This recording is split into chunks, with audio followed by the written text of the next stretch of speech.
After Jesus was baptized in the Jordan River by John, he was sent into the wilderness for 40 days to be tempted by Satan. Satan tempts him with food, questioning God's power, and having all the power for himself. Jesus is compared to Israel, who was also tempted for 40 years and failed. Jesus is tempted for 40 days in the same ways and passed the test.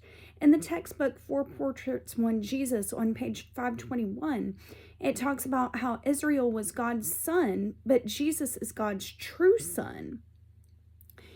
Israel was tested with hunger so that the nation would learn dependence on God, but they constantly complained. Jesus depends solely on God for his sustenance and quotes Deuteronomy 8:3, "Man does not live on bread alone." Israel doubted God's power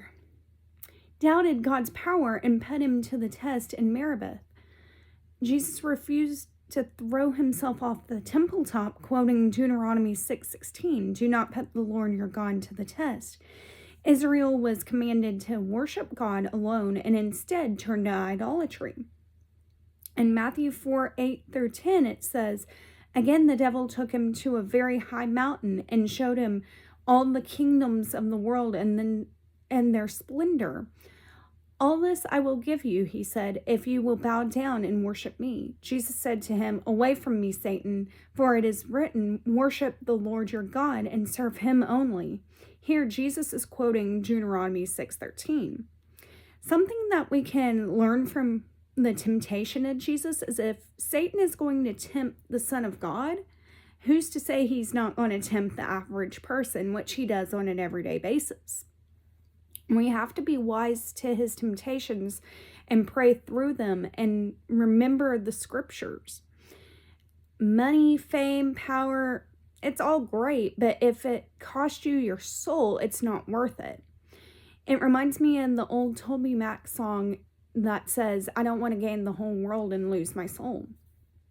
In today's society, we don't have golden calves, but there are people that will not so much bow down like they did to the golden calves, but we have celebrities that I feel like some put before God. Whatever these celebrities say, people take it as gospel truth and will worship these people. Satan uses that. I believe if someone really famous was to ask their fans, people that idolize them, to jump off a bridge, how many people would do it because they do idolize that person?